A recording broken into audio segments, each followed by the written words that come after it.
Hello everyone, welcome back to your channel. आज का जो हमारा टॉपिक है डिस्कशन का वो है आपके क्लास 12th का चैप्टर जिसका नाम है कोऑर्डिनेशन कंपाउंड्स। ठीक है, तो ये देखो कोऑर्डिनेशन कंपाउंड्स के मैंने नोट्स ये सेल्फ प्रिपेयर किए हैं आप लोगों के लिए, ताकि आप लोगों को पूरी एनसीईआरटी में टाइम ज्यादा ना लगाना पड़े। तो अगर आप ये सारे नोट्स पढ़ लोगे जो मैंने यहाँ पे लिखे हुए हैं, इसीलिए इस बार मैं नोट्स वाली वीडियो लेके आई हूँ कि ताकि आप लोग, क्योंकि देखो ऑर्गेनिक में तो ऐसा नहीं होता कि आप लोगों को ज्यादा नोट्स बनाने की जरूरत होती है, उसमें तो कंसेप्ट होते हैं वैसे भी, और वो मैंने आपको सारा करा भी रखा है एक्चुअली डिटेल में। लेकिन ये जो अब मैं बुक 1 शुरू कर रही हूँ जिसके अंदर सॉल्यूशंस हम करेंगे, इलेक्ट्रोकेमिस्ट्री करेंगे, काइनेटिक्स करेंगे, ये जितने भी चैप्टर्स करेंगे, कोऑर्डिनेशन, डीएनएफ ब्लॉक, तो इनके मैं ऐसे ही सेल्फ प्रिपेयर करके आप लोगों के लिए नोट्स लेके आऊंगी ताकि आप लोग अपने बोर्ड एग्जाम टाइम में बहुत जल्दी से इसको रिवाइज कर पाओ। ठीक है, बोर्ड्स के एग्जाम में या फिर नीट, जेई, सीयूईटी जो भी एग्जाम दोगे, क्योंकि सिलेबस तो सेम ही है। ठीक है, तो ये नोट्स पढ़ लोगे तो आप लोगों को हो जाएगा बेनिफिट। चलो अब स्टार्ट करते हैं बिना टाइम वेस्ट किए आज की वीडियो जिसमें हमें स्टार्ट करना है कोऑर्डिनेशन कंपाउंड्स को। ठीक है, तो देखो आप लोगों को नाम तो दिख ही रहा है कोऑर्डिनेशन कंपाउंड्स। ठीक है, क्लास 12th बाय साक्षी जो कि मैं आपको पढ़ा रही हूँ। तो चलो स्टार्ट करते हैं सबसे पहले कि कोऑर्डिनेशन कंपाउंड्स और complex compounds means coordination compounds या कॉम्प्लेक्स कंपाउंड्स क्या है।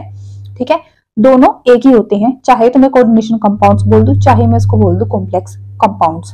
अब होता क्या है, देखो the transition metals forms a large number of complex compounds. जो ट्रांजिशन मेटल्स होते हैं, ट्रांजिशन मेटल्स कौन से होते हैं? डी ब्लॉक के एलिमेंट्स। ठीक है, तो जो डी ब्लॉक के एलिमेंट्स या डी ब्लॉक के जो मेटल्स होते हैं वो large number of complex compounds बनाते हैं, जिसके अंदर जो मेटल एटम होता है वो बाउंड होता है किससे? या तो नंबर ऑफ अनायन से या फिर न्यूट्रल मॉलिक्यूल से। मींस होता क्या है कि ऐसे आपको एक कोऑर्डिनेशन स्फीयर मिलता है, उसमें मेटल होता है और यहाँ पे ना कुछ लिगेंड्स होते हैं, वो 4 भी हो सकते हैं, वो 6 भी हो सकते हैं। ठीक है, डिपेंड करेगा सिचुएशन के अंदर। तो मेटल होगा, उसके आसपास क्या होंगे? लिगेंड्स होंगे उससे बाउंडेड, और ऐसे कोऑर्डिनेशन स्फीयर होगा।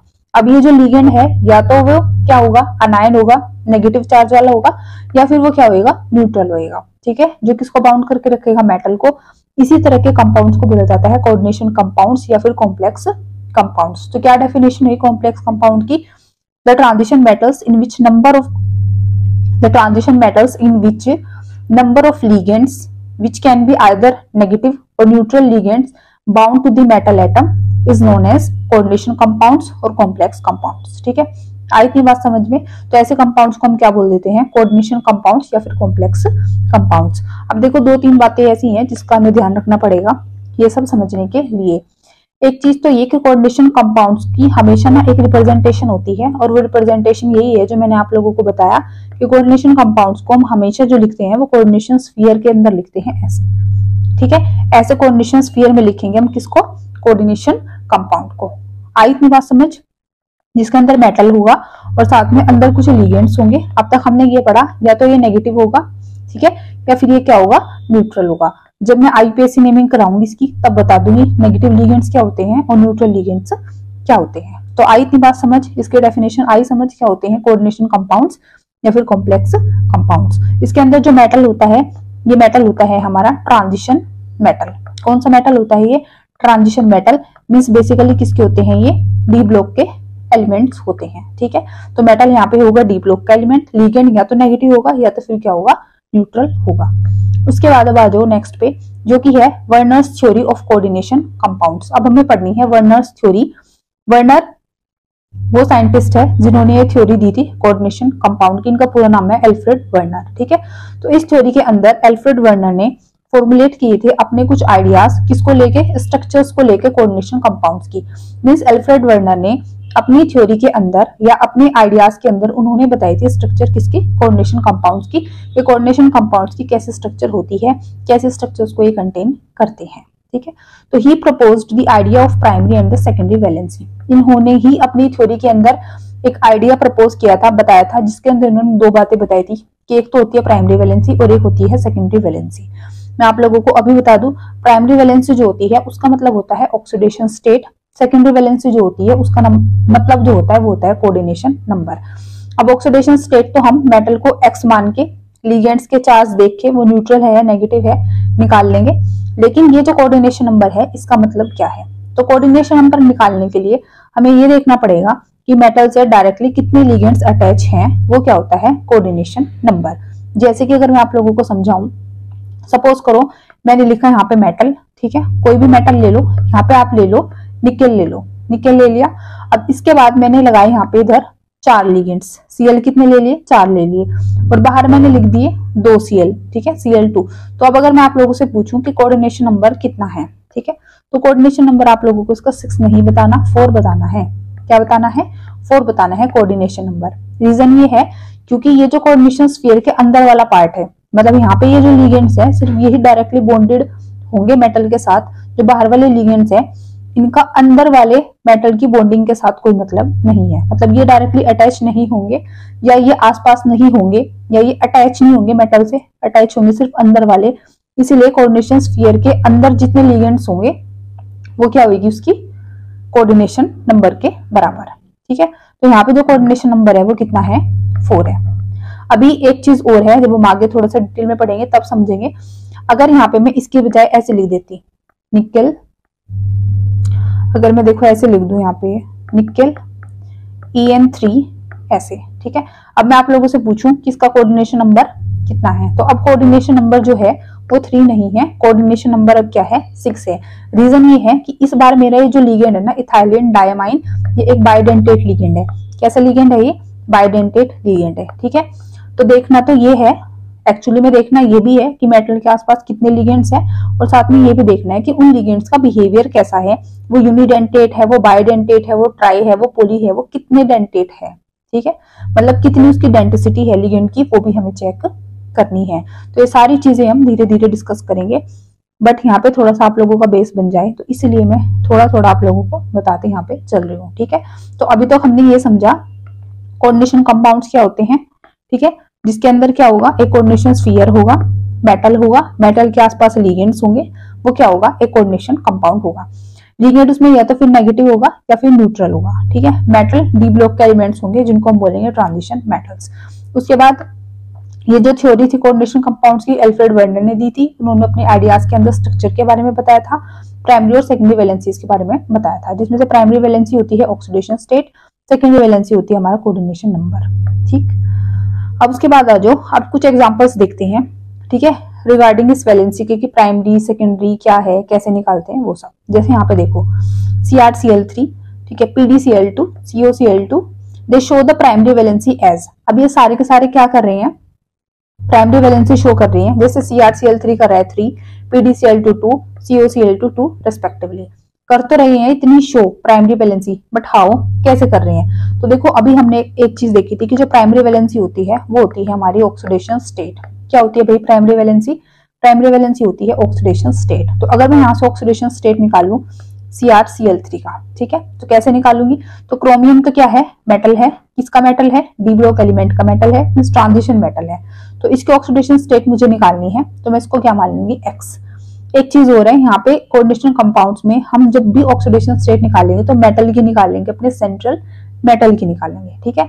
तो Cr की ऑक्सीडेशन स्टेट निकालने के लिए इसको X मान लो, प्लस Cl, क्लोरीन क्या है, ये एक हेलोजन है जो कि एक नेगेटिव लिगेंड है। कैसा है, नेगेटिव लिगेंड। एक क्लोरीन के ऊपर रहता है -1 चार्ज, तो 3 के ऊपर कितना रहेगा, -1 × 3 बराबर इक्वल टू 0, क्योंकि कोई प्लस माइनस तो है नहीं, ठीक है। तो x - 3 इक्वल टू 0, तो x की वैल्यू कितनी आ गई यहाँ से, +3। कितनी आ गई, +3, मींस क्रोमियम का ऑक्सीडेशन स्टेट कितना है, +3 है, और ऑक्सीडेशन स्टेट को ही हम लोग बोलते हैं प्राइमरी वैलेंसी। इसलिए यहाँ पे बोला कि CrCl3 की प्राइमरी वैलेंसी कितनी है, 3 है, ठीक। उसके बाद अगर मैं बात करूं PdCl2 की, ठीक है, तो पैलेडियम की ऑक्सीडेशन स्टेट निकालने के लिए इसको मैं X मान लूं। क्लोरीन एक नेगेटिव लिगेंड है, तो -1, 2 क्लोरीन है, -1 × 2 इक्वल टू 0, तो फिर से X की वैल्यू कितनी आ गई, +2। मतलब यहाँ पे जो पैलेडियम के ऊपर ऑक्सीडेशन स्टेट है, चार्ज है, वो +2 है, और ऑक्सीडेशन स्टेट ही होती है प्राइमरी वैलेंसी, जो कि फिर से किसके बराबर है, 2 के, ठीक। अब आ जाओ CoCl2 पे, तो अब अगर मैं निकालू CoCl2 के लिए, यहाँ पे कोबाल्ट की निकालनी है तो उसको X मान लो, प्लस क्लोरीन के ऊपर -1 × 2 इक्वल टू 0, तो X की वैल्यू कितनी आ गई, +2। मतलब कोबाल्ट के ऊपर चार्ज +2 है, ऑक्सीडेशन स्टेट +2 है, और मैं बोल सकती हूँ इसकी प्राइमरी वैलेंसी कितनी है, 2 है। तो आई बात समझ में। ऐसे ही हम प्राइमरी वैलेंसी निकालेंगे अपने सेंट्रल एटम को, सेंट्रल मेटल की ऑक्सीडेशन स्टेट या उसकी प्राइमरी वैलेंसी, या फिर हम उसका चार्ज निकालेंगे। बताओ इतनी सी बात समझ आई क्या, ठीक है। लिगेंड्स की मत निकालने बैठ जाना, किसकी निकालेंगे? अगर ये मेटल है और ये आसपास लिगेंड्स है तो इस मेटल की निकलेगी ऑक्सीडेशन स्टेट या फिर चार्ज, जिसको हम बोलेंगे इसकी प्राइमरी वैलेंसी भी। ठीक है, मेटल का ही हम कोऑर्डिनेशन नंबर की बात करेंगे, मेटल की ही कर रहे हैं ऑक्सीडेशन स्टेट की बात। मतलब ये जो मैं प्राइमरी और सेकेंडरी वैलेंसी को डिफाइन कर रही हूँ ना बार बार, ये सिर्फ मैं मेटल्स के लिए कर रही हूँ। किसके लिए? मेटल्स के लिए। ठीक है, आई इतनी बात समझ? बताओ यहाँ तक इतना क्लियर है क्या ये? ठीक है, अब इसके बाद अगर हम नेक्स्ट चले कि अब हम पढ़ लेते हैं पोस्टुलेट्स किसके? वर्नर थ्योरी के। अच्छा, ये इंपॉर्टेंट है, एग्जाम्स में पूछा भी जाता है डायरेक्टली 2 नंबर में कि पोस्टुलेट्स लिख दो वर्नर थ्योरी के, तो ये आप लोग पढ़ के जाओगे, यही पढ़ लेना 4 के 4। ठीक है, बात बन जाएगी। तो देखो समझते हैं एक एक करके। सबसे पहले फर्स्ट देख लो कि in coordination compounds metal shows 2 types of linkages, primary and secondary. अभी हम लोगों ने ये बात देखी भी कि जो हम प्राइमरी वैलेंसी या सेकेंडरी वैलेंसी की बात कर रहे हैं वो मेटल्स के लिए कर रहे हैं। तो यही बोला है पहले पोस्टुलेट में थे, पहले पोस्टुलेट के अंदर तो कोऑर्डिनेशन कंपाउंड्स के अंदर जो मेटल होता है ना, वो ही दिखाता है 2 तरह के लिंकेजेस, जिसको हम बोलते हैं प्राइमरी और फिर सेकेंडरी। ठीक है, तो प्राइमरी वैलेंसी और सेकेंडरी वैलेंसी के बारे में एक्चुअली में यहाँ पे बात की गई है किसके अंदर? पोस्टुलेट्स ऑफ वर्नर थ्योरी के अंदर।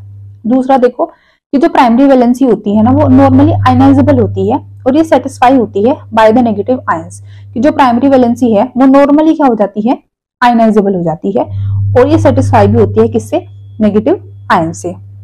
मतलब देखो ये होता है कि अगर मैं यहाँ पे लिखूं कोऑर्डिनेशन स्फीयर के अंदर मेरे पास मेटल्स हैं और मेरे पास ना यहाँ पे लिगेंड्स भी हैं, तो कोऑर्डिनेशन स्फीयर के जो अंदर वाला पार्ट होता है वो तो होता है नॉन आयनाइजेबल। कैसा पार्ट होता है अंदर वाला पार्ट?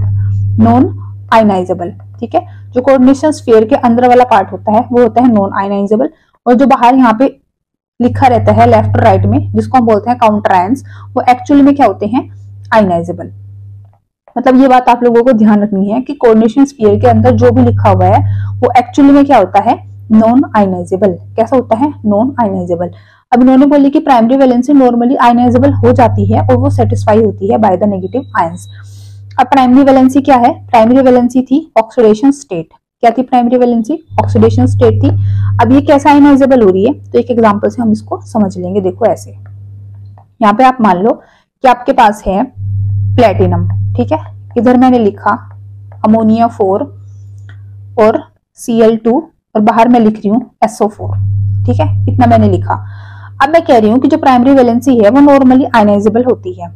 ठीक है, तो प्राइमरी वैलेंसी अगर मैं निकालूंगी तो प्राइमरी वैलेंसी निकालने के लिए मुझे अंदर का भी पता होना चाहिए कि लिगेंड्स के ऊपर कितना चार्ज है। ठीक है, दूसरा मुझे क्या भी पता होना चाहिए कि बाहर जो काउंटर आयंस है वो कितना अपने ऊपर चार्ज रखते हैं, क्योंकि जितना ये चार्ज रखेंगे उससे अपोजिट चार्ज इस कोऑर्डिनेशन स्फीयर के ऊपर भी आएगा। देखो कैसे। अब अगर मैं इसको थोड़ा सा तरीके से लिखूं तो मैं ऐसे लिखूंगी, प्लेटिनम 4 अमोनिया है, Cl2 है, और ये जो SO4 है सल्फेट है, ये अपने ऊपर रखता है -2 चार्ज, SO4 2 नेगेटिव। तो अगर इसके ऊपर 2 नेगेटिव है तो यहाँ पे कितना आएगा? +2 आएगा। कितना आएगा? +2 आएगा। ठीक है, तो अब अगर मैं इसकी ऑक्सीडेशन स्टेट यहाँ से निकाल लू प्लेटिनम को, तो मैं X मान लू, प्लस अमोनिया एक न्यूट्रल लिगेंड होता है जिसके ऊपर कोई चार्ज नहीं होता, तो 0 आ जाएगा इसके लिए। क्लोरीन नेगेटिव लिगेंड है जिसके ऊपर -1 चार्ज रहता है, तो -1 × 2 इज -2, और किसके बराबर? +2 के। तो यहाँ से देखो x की वैल्यू कितनी आ रही है? +4। मतलब यहाँ से जो प्लेटिनम के ऊपर चार्ज आया, प्राइमरी वैलेंसी आई, वो कितनी आई? 4 आई। अब हमने बोला कि प्राइमरी वैलेंसी नॉर्मली क्या है? आयनाइजेबल है। देखो नॉर्मली आयनाइजेबल हम इसको इसलिए बोल सकते हैं क्योंकि प्राइमरी वैलेंसी डिपेंड कर रही है इस काउंटर आयंस के चार्ज के ऊपर भी। प्राइमरी वैलेंसी डिपेंड करेगी वो काउंटर आयन के चार्ज के ऊपर भी करेगी, और काउंटर आयन क्या है? कोऑर्डिनेशन स्फीयर के बाहर है, जो कि एक्चुअली में आयनाइजेबल पार्ट होता है। इसलिए उस सेंस में बोला गया है कि प्राइमरी वैलेंसी क्या है? नॉर्मली आयनाइजेबल है, और ये कैसे सेटिस्फाई हो रही है? नेगेटिव आयन से। आई इतनी बात समझ? बताओ यहाँ तक आप लोगों को कोई भी दिक्कत है क्या? कोऑर्डिनेशन अच्छा चैप्टर है, इससे सवाल बहुत पूछे जाते हैं कंपटीशन में भी और बोर्ड्स के अंदर भी। ठीक है, तो अगर आप लोगों को कोई भी दिक्कत आएगी तो कमेंट सेक्शन आप लोगों के लिए ही है खुला हुआ, बता देना कोई भी दिक्कत आती है कि हमें ये दिक्कत आई है। तो हुए 2 पॉइंट क्लियर। अब आ जाओ देखो secondary valency. Secondary valency non ionizable है। बिल्कुल ठीक बोला, क्योंकि सेकेंडरी वैलेंसी क्या है? ये मेटल है। अगर मैं यहाँ पे सपोज करो 4 कोई भी लिगेंड्स लिख देती हूँ, तो सेकेंडरी वैलेंसी क्या है? Coordination number. और कोऑर्डिनेशन नंबर क्या होता है? कितने लिगेंड्स डायरेक्टली अटैच है मेटल के साथ, और वो लिगेंड्स कौन से होंगे? जो कोऑर्डिनेशन स्फीयर के अंदर होंगे। मतलब ये वाले लिगेंड्स में देखूंगी ये कितने हैं? 4 है, तो कोऑर्डिनेशन नंबर फिलहाल कितना है? 4। अगर ये लिगेंड यूनिडेंटेट है, मतलब अगर इसकी डेंसिटी 1 है, तो कोऑर्डिनेशन नंबर कितना है यहाँ पे? 4 है, 4 है। अभी डेंटिसिटी की ज्यादा टेंशन मत लेना, आगे पढ़ लेंगे, यूनि बाय सब ये फलाना ढिमकाना सब कर लेंगे। अभी तो बस मैं कह रही हूँ कि इसको आप मान लो नॉर्मल सी मान के चलो, अभी यूनिडेंटेड बाइडेंटल छोड़ दो। तो अब ये 4 लिगेंड दिखे तो बस कोऑर्डिनेशन नंबर 4 है, इतना सोचो, ठीक है। तो अगर कोऑर्डिनेशन नंबर 4 है, ये किसकी वजह से आया, जो कोऑर्डिनेशन स्फीयर के अंदर वाला पार्ट है। और अभी मैंने बताया था कोऑर्डिनेशन स्फीयर के अंदर वाला पार्ट होता है नॉन आयनाइजेबल, बाहर वाला होता है आयनाइजेबल। तो उन्होंने क्या गलत बोला, सही बोला कि सेकेंडरी वैलेंसी क्या होती है, नॉन आयनाइजेबल, कि सेकेंडरी वैलेंसी है कोऑर्डिनेशन नंबर। और कोऑर्डिनेशन नंबर क्या है, कितने लिगेंड्स डायरेक्टली अटैच है मेटल के साथ। और लिगेंड्स डायरेक्टली अटैच मेटल के साथ वो होंगे जो कोऑर्डिनेशन स्फीयर के अंदर होंगे। आगे इतनी बात समझ। अब ये सेटिस्फाई होंगे या तो न्यूट्रल मॉलिक्यूल से या फिर नेगेटिव आयन से, बिल्कुल ठीक है। अभी हमने पढ़ा था कि लिगेंड्स क्या होंगे, ये तो नेगेटिव वाले होंगे या फिर क्या होंगे, न्यूट्रल होंगे, ठीक। तो सेकेंडरी वैलेंसी किसके बराबर होगी, कोऑर्डिनेशन नंबर के, और ये फिक्स होगी मेटल के लिए, ठीक है। मेटल के लिए क्या होगी, यहाँ पे फिक्स होगी, 4 लिगेंड्स है तो 4, 6 है तो 6। आई इतनी बात समझ। तो ये था हमारा थर्ड पोस्टुलेट वर्नर्स थ्योरी का। अब आज फोर्थ पे कि जो आयंस और groups bound by the secondary linkages to the metal have characteristic special arrangement. अब क्या बोला कि जो आयंस और ग्रुप्स बाउंड होते हैं किससे, सेकेंडरी लिंकेजेस से, मतलब कोऑर्डिनेशन नंबर निकाल के, ये कोऑर्डिनेशन नंबर जो आपका आता है आप निकालते हो किसी भी मेटल का, फिर उससे हम डिफाइन करते हैं कि इस पर्टिकुलर कॉम्प्लेक्स की ज्योमेट्री क्या होगी, ठीक है। उसका स्पेशल, उसका 3D जो अरेंजमेंट है वो क्या होएगा, two different coordination numbers. Different coordination numbers के लिए वो डिफरेंट होता है। इसी तरह के 3D या स्पेशल अरेंजमेंट्स को हम बोलते हैं कोऑर्डिनेशन पॉलीहेड्रा। तो कोऑर्डिनेशन पॉलीहेड्रा वो ज्योमेट्री है जो हम कोऑर्डिनेशन नंबर को देख के बता देते हैं। जैसे कोऑर्डिनेशन नंबर 4 में टेट्राहेड्रल हो सकता है या फिर स्क्वायर प्लेनर हो सकता है। ऐसे कोऑर्डिनेशन नंबर 5 के अंदर टीबीपी ट्राइगोनल बाइपिरामिडल हो सकता है। कोऑर्डिनेशन नंबर 6 के अंदर ऑक्टाहेड्रल हो सकता है। लेकिन आप लोगों के सिलेबस में सिर्फ कोऑर्डिनेशन नंबर 4 और 6 है, तो हम उन्हीं पे ध्यान देंगे। 5 का हमें यहाँ पे कुछ काम है ही नहीं, ठीक है। तो बताओ यहाँ तक कोई भी डाउट है क्या, कि हमने 4 पोस्टुलेट सीख लिए किसके, वर्नर्स थ्योरी के, जो कि है इंपॉर्टेंट। देखो पहले के अंदर तो यही बात बताई है नॉर्मल की, जो हम सब लोगों को पता ही है। और वो कौन सी वाली बात है, वो ये वाली बात है कि ये जो कोऑर्डिनेशन कंपाउंड्स होते हैं ये दो तरह की वैलेंसी दिखाते हैं, एक प्राइमरी दिखाते हैं, एक सेकेंडरी वैलेंसी दिखाते हैं, ठीक है। फिर दूसरे वाले में क्या बोला गया है कि प्राइमरी वैलेंसी ज्यादातर आयनाइजेबल होती है और सेटिस्फाई होती है नेगेटिव आयन से। तीसरे में बोला गया भाई सेकेंडरी वैलेंसी क्योंकि कोऑर्डिनेशन स्फीयर के अंदर होगी तो नॉन आयनाइजेबल होगी, या तो न्यूट्रल से या फिर नेगेटिव से वो क्या होगी, सेटिस्फाई होगी। चौथे के अंदर क्या बोला कि ये जो कोऑर्डिनेशन नंबर होंगे इनसे रिगार्डिंग मतलब या इनके रेस्पेक्ट में हमें कुछ ज्योमेट्री मिलेगी, एक 3D में अरेंजमेंट मिलेगा जिसको हम बोलेंगे कोऑर्डिनेशन पॉलीहेड्रा। तो 4 बातें आप लोगों को ध्यान रखनी है किससे लेके पोस्टुलेट्स ऑफ वर्नर थ्योरी के बारे में, ठीक है। अब इसके बाद आ जाओ, देखो अब कुछ ये यहाँ पे मैंने स्टिकी नोट्स लगाए हैं, ठीक है, कुछ पॉइंट्स देखने के लिए बस। The species with in the brackets called, जो स्पीशीज ब्रैकेट के अंदर होती है उसको हम बोलते हैं कोऑर्डिनेशन एंटाइटी या फिर कॉम्प्लेक्सेस। क्या बोलेंगे, जो भी स्पीशीज इस कोऑर्डिनेशन स्फीयर के अंदर होगी, अंदर वाला पार्ट होगा, उसको कोऑर्डिनेशन एंटाइटी बोल देंगे या फिर बोल देंगे कॉम्प्लेक्सेस, सीधी सी बात। उसके बाद कोऑर्डिनेशन स्फीयर के ये तो लेफ्ट में कुछ बाहर होगा या बाहर राइट में कुछ होगा, जिसको हम एक्चुअली में बोलते हैं काउंटर आयंस। क्या बोलेंगे, काउंटर आयंस। जैसे अभी मैंने देखो ऊपर एक सल्फेट लिखा था ना बाहर, अच्छा वो मिटा दिया, जैसे मैंने बाहर सल्फेट लिखा था है ना राइट साइड में, तो वो क्या था, वो काउंटर आयन ही था। ऐसे देखो जैसे यहाँ पे पोटेशियम लिखा हुआ है, ये भी क्या है, ये भी काउंटर आयन ही है, ठीक है। तो बाहर वाला पार्ट तो होता है काउंटर आयन, अंदर वाला जो पार्ट है कोऑर्डिनेशन स्फीयर के इन ब्रैकेट्स के अंदर वाला पार्ट एक्चुअली में क्या है, कोऑर्डिनेशन एंटाइटी है या फिर क्या है, कॉम्प्लेक्सेस है। बता दो अब आप लोगों को मेरी इतनी सी बात समझ में आई क्या, ठीक। चलो अब आगे अगर हम करें, अब है कुछ कॉमन ज्योमेट्रिकल शेप्स। तो कॉमन ज्योमेट्रिकल शेप्स वही मैंने आप लोगों को बताई कि या तो कोऑर्डिनेशन नंबर 4 देखोगे, कोऑर्डिनेशन नंबर 6 देखोगे। तो कोऑर्डिनेशन नंबर 4 और 6 से रिगार्डिंग 2 ज्योमेट्री आपको यहाँ पे मिलेगी, टेट्राहेड्रल। कोऑर्डिनेशन नंबर 4 में 2 दिखा देते हैं टेट्राहेड्रल, साथ में स्क्वायर प्लेनर भी। कोऑर्डिनेशन नंबर 6 के अंदर एक ही होती है जो कि क्या होती है हमारी ऑक्टाहेड्रल, ठीक है सिर्फ। तो कोऑर्डिनेशन नंबर 6 में तो क्या होगी, ऑक्टाहेड्रल होगी, और कोऑर्डिनेशन नंबर 4 के अंदर टेट्राहेड्रल होते हैं, साथ साथ में ना स्क्वायर प्लेनर भी शो करते हैं। ये हम जब आगे डिटेल में डिस्कस करेंगे चैप्टर में, जैसे जैसे आगे बढ़ेंगे तो आप लोगों को समझ आ जाएगी। बट अभी आई थिंक आप लोगों ने स्क्वायर प्लेनर नहीं पढ़ी, तो इसलिए मैंने सिर्फ यहाँ पे टेट्राहेड्रल ही लिखा है, ठीक है। तो ऑक्टाहेड्रल या फिर टेट्राहेड्रल।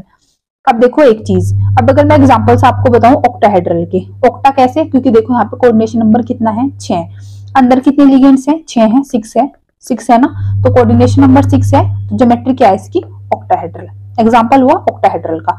यहाँ पे देखो 5 तो अमोनिया है, ठीक है, और एक क्या है Cl है, तो 5 और 1 कितना हुआ 6 हुआ, तो कोऑर्डिनेशन नंबर फिर से 6 है, तो एग्जांपल है किसका ऑक्टाहेड्रल का।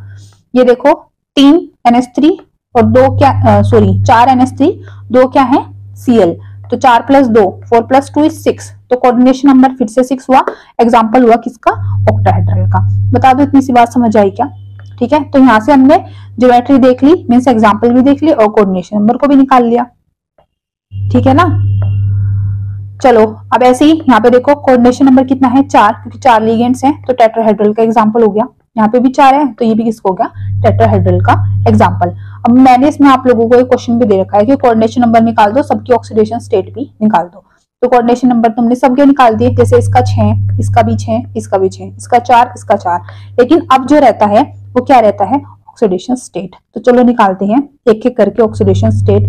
मेरे साथ साथ कॉपी पेन उठा लेना, ठीक है। नींद में ये काम नहीं करना, जब आप लोग एक्चुअली में पढ़ना चाहते हो ना या पढ़ रहे हो तभी इस वीडियो को देखना, ऐसे कोई फायदा नहीं कि आप लोगों को नींद आ रही है और भाई चल रहा है बस, ठीक है। आई बात समझ? तो चलो ऑक्सीडेशन स्टेट निकालने के लिए मैंने बताया था मेटल की ऑक्सीडेशन स्टेट निकालेंगे, तो इसको हम मान लेते हैं क्या, ये कौन सा पेन चूज कर लिया, इसको क्या मान लेंगे हम x मान लेंगे, क्या मान लेंगे x प्लस। अभी के लिए मैं बता रही हूँ NH3 एक न्यूट्रल लिगेंड है, आपको नहीं पता, कुछ नहीं पता, मैं बता रही हूँ ये क्या है न्यूट्रल लिगेंड है। तो न्यूट्रल है तो इसके ऊपर 0 चार्ज, तो 0 × 6 कितना हो जाएगा, 0 × 6 कितना होता है, स्पेशली बायो वालों के लिए 0 × 6 0 ही होता है। अब टोटल बाहर कितना चार्ज है +3, ठीक है, कितना है +3, यहाँ पे लिखती हूँ साफ साफ, बात नहीं बन रही। कोबाल्ट का कितना ले लो, कोबाल्ट का निकालना है, इसको मैंने x मान लिया। अमोनिया के ऊपर मैं कह रही हूँ कि आप लोगों को भले ही पता है पर मान के चलो, क्योंकि मैंने नहीं पढ़ाया अभी तो आप लोगों को नहीं पता कि ये एक न्यूट्रल लिगेंड है, ठीक है, तो मैंने बता दिया कि एक न्यूट्रल लिगेंड है। न्यूट्रल लिगेंड्स के ऊपर होता है 0 चार्ज, तो 0 × 6 कितना हो जाएगा 0 ही हो जाएगा। टोटल बाहर कोऑर्डिनेशन स्फीयर के ऊपर कितना है +3, कितना है +3, तो x की वैल्यू कितनी आ गई +3, क्योंकि ये 0 हो गया, ये वाला 0 × 6 0 होता है, ठीक है। तो यहाँ से जो प्राइमरी वैलेंसी आई वो कितनी आई 3 आई, और सेकेंडरी वैलेंसी कितनी आई थी 6। हो गया ये सवाल। अब आ जाओ आप लोग इस वाले पे, इसमें फिर से कोबाल्ट की ऑक्सीडेशन स्टेट निकालेंगे, प्राइमरी वैलेंसी निकाल लेंगे, कोबाल्ट को x मान लो, Cl के ऊपर होता है -1 चार्ज, NH3 फिर से न्यूट्रल होता है, फिर से इसके ऊपर 0 चार्ज, तो 0 × 5 = 0 = +2। अब देखो ये तो पूरा का पूरा 0 हो गया, तो x - 1 = +2। अब ये -1 राइट में जाके कितना हो जाता है प्लस में, तो x की वैल्यू कितनी आ जाती है +3, मतलब यहाँ से जो प्राइमरी वैलेंसी है वो +3 है। अब आप कुछ लोग बोलोगे कि इतनी छोटी छोटी सी बात बता रही है, इधर जाके उधर जाके, भाई देखो जिसको समझ में आता है तो ठीक है, पर जिसको नहीं समझ आता उसके लिए ये बात भी बड़ी है, ठीक है। तो मेरा तो इतना फर्ज है कि मैं हर एक को बताऊं, क्योंकि हर तरह का बच्चा पढ़ता है, सबकी कंडीशंस अलग होती है ना, सबकी जो एक सोचने की क्षमता होती है, एक लेवल ऑफ अंडरस्टैंडिंग होती है, वो सबकी अलग अलग होती है, ठीक है। इसीलिए मैं हर एक छोटी छोटी चीज बताऊंगी, आप लोगों को अगर वो फालतू की लगती है तो वहां से थोड़ी सी वीडियो आगे बढ़ा लो, ठीक। चलो तो इसमें अगर मैं बताऊं प्राइमरी वैलेंसी कितनी आई थी, बताओ कितनी आई थी इसके लिए प्राइमरी वैलेंसी आई थी 3, और सेकेंडरी वैलेंसी तो कितनी थी 6 ही थी, ठीक है। अब फिर से आप लोग इस वाले में आ जाओ, इसके लिए इसको x मान लो, Cl के ऊपर -1 चार्ज होता है, तो -1 × 2 = -2, ये फिर से न्यूट्रल है तो 0 और किसके बराबर ओवरऑल +1 के बराबर है, ठीक है। तो x - 2 = +1, तो यहाँ से जो x की वैल्यू निकल के आ रही है वो कितनी आ रही है +3, मीन्स यहाँ से फिर से प्राइमरी वैलेंसी तो कितनी है 3 ही है, लेकिन सेकेंडरी वैलेंसी कितनी है 6 है, ठीक है। बताओ आई इतनी बात समझ? तो सेकेंडरी वैलेंसी कितनी है 6 और प्राइमरी वैलेंसी कितनी है 3 है, ठीक है। तो ये वाले आपके हो गए यहाँ से सवाल सारे के सारे खत्म, ठीक। अच्छा ये भी तो रह गए अभी, तो primary valency 3 and secondary valency 6, ठीक है। तो सब में 3 आ रही है, बट ऐसे मत समझना सब में आ रही है, तो बाय चांस जो एग्जांपल्स थे उनमें आ रही है, ठीक है। अब देखो अगर आपको उसको निकालना है निकल का, तो निकल को x मान लो प्लस, ये है CO, ये कोबाल्ट नहीं है, कोबाल्ट होता है ये CO, C बी कैपिटल ओ बी कैपिटल ये होता है कार्बोनिल। ठीक है, ये गलती बड़ी होती है, मैं भी अब तक करती थी इस गलती को 1 साल पहले तक। ठीक है, तो आप लोग इससे बच के रहना। ठीक है, तो ये कोबाल्ट है और ये क्या है, कार्बोनिल है। कई बार बुक्स में ना ऐसे लिख देते हैं, इस ऑक्सीजन को भी समझ ही नहीं आता, ये कार्बन मोनोऑक्साइड लिख रहे हैं, कोबाल्ट लिख रहे हैं, लेकिन अगर कैपिटल है दोनों तो कार्बन मोनोऑक्साइड ही है, जो कि फिर से न्यूट्रल लिगेंड है जिसके ऊपर कोई भी चार्ज नहीं होता। ठीक है, तो x प्लस 0 इक्वल टू 0, मतलब x की तो यहाँ पे क्या है, 0 ऑक्सीडेशन स्टेट है, कोई चार्ज है ही नहीं, तो प्राइमरी वैलेंसी कितनी है यहाँ पे, 0। ठीक है, अब अगर इसकी निकालोगे प्लेटिनम की तो उसको x मान लो, क्लोरीन फिर से नेगेटिव लिगेंड है तो -4 इक्वल टू -2 एंड x की वैल्यू कितनी आ गई, -2 + 4 इज +2, तो प्राइमरी वैलेंसी कितनी आ गई, इसमें 2 आ गई, इसमें कितनी आ गई, 0।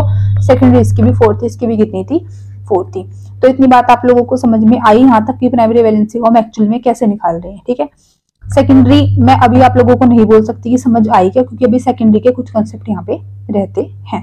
ठीक है, चलो उसके बाद ना फिर अब हम डिफरेंस कर लेते हैं डबल सोल्ट्स के बारे में और कॉम्प्लेक्स के, कि डबल सोल्ट्स क्या होते हैं और कॉम्प्लेक्स क्या होते हैं। ठीक है, तो डिफरेंस देखो कि डबल सोल्ट्स क्या होते हैं एंड कॉम्प्लेक्सेस क्या होते हैं। तो दोनों के दोनों जो बनते हैं वो कॉम्बिनेशन से बनते हैं 2 या फिर मोर स्टेबल कंपाउंड्स के कारण इन स्टोइचियोमेट्रिक रेशियोज। मतलब कि जब कॉम्बिनेशन होता है 2 या 2 से ज्यादा स्टेबल कंपाउंड्स का एक स्टोइचियोमेट्री एक फिक्स रेशियो के अंदर, तो तब हमारे बनते हैं डबल सोल्ट, तभी बनते हैं कॉम्प्लेक्सेस।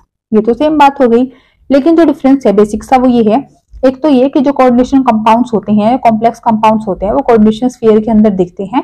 ठीक है, कोऑर्डिनेशन कंपाउंड्स, लेकिन जो डबल सोल्ट्स होते हैं ना वो ऐसे कोऑर्डिनेशन स्फीयर के अंदर हम उनको नहीं दिखाते। पहला डिफरेंस तो ये है। दूसरा फिर ये है कि जो डबल सोल्ट्स होते हैं ना, अगर आप उनको डिसोल्व करते हो वाटर के अंदर तो वो डिसोशिएट हो जाते हैं हर एक आयंस की फॉर्म में।